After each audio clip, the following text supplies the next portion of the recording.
over $100,000 for this F-250. At least it's not one of the F-150s for the same price, because we've seen it before, but I still can't get over the fact that $100,000 pickup trucks exist, especially at Ford, and just to see it on their window sticker is hilarious. I mean, you're talking $100,000, six figures here, on a Ford window sticker all over the place, to be honest. You can see them on F-150s. We saw $125,000 F-150 before, so the prices just don't make sense. Combined with, I mean, quality. You guys know, quality is super low with Ford. Recall after recall, problem after problem. $87,000 on this one. Expedition, every time I do expect to see a $100,000 Expedition someday, but I guess not yet.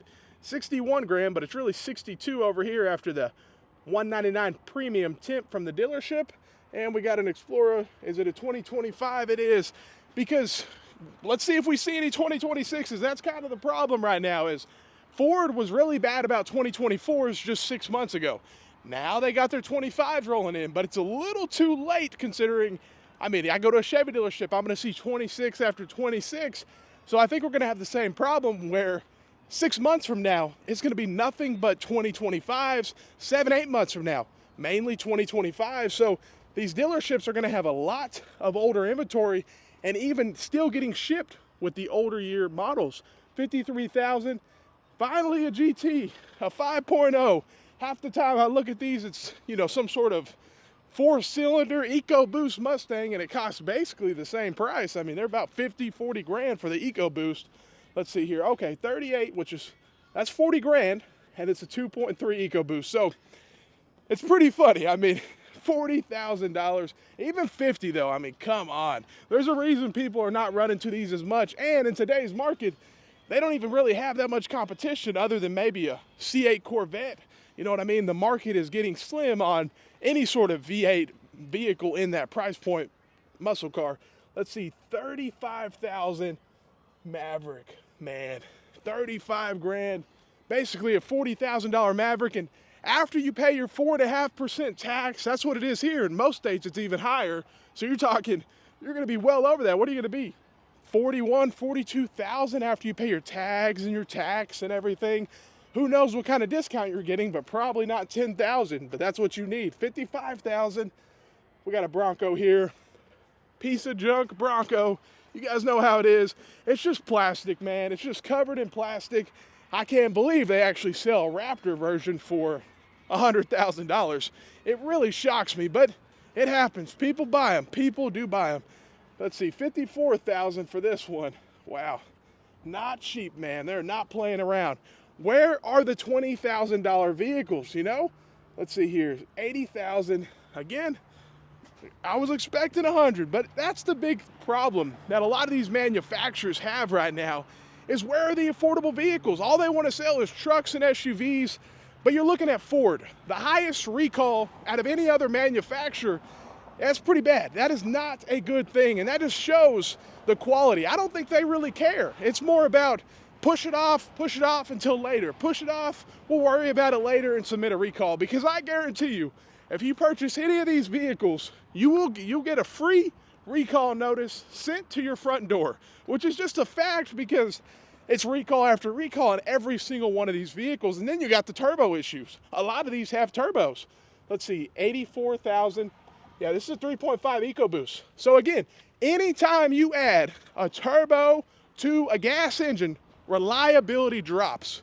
Turbos make engines less reliable, especially gas engines that are not built to commercial grade. So some of those F-350s are built completely different engine-wise to these gas EcoBoosts.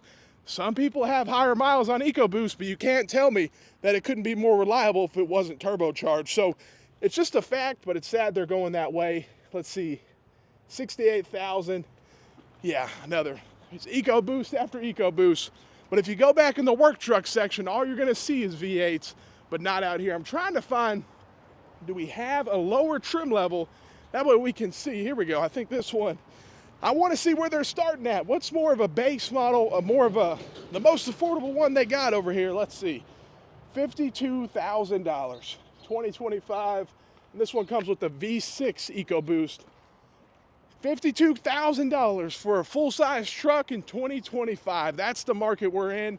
The problem is it's Ford. And if you know anything about Ford, that's not good. Quality is a no-go. It is a no-go. But at least I'm here and I'm the one guy that can tell you the truth. You know, so many people can't, unfortunately, but I can. 36,000, almost 37 right there.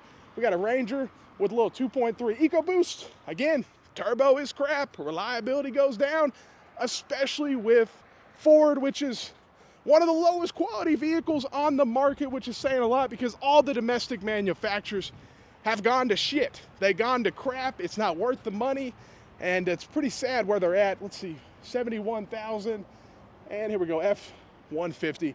Well, at least we didn't see any $100,000 F-150s, or, you know, we saw F-350 that's 100 grand, but not an F-150 or 120 grand, which we've seen before, but still, these prices make no sense. Let me know what you guys think about Ford. Would you buy any of these vehicles, and do you think their quality is up to par with their price? I mean, that's a good question. You know, you're paying all this money for a vehicle. Is the quality holding up to the price tag? $85,000. Yeah, I don't know about that, man. I don't know. You don't even get a V8 for that price. You should get a supercharged V8 or a twin turbo V8. You know, if you don't care about reliability and stuff, at least give me what I'm paying for. You know, you're paying all that money and then you're getting a little 3.5 EcoBoost. It's just not good. Let me know what you guys think. Have a great day and stay blessed.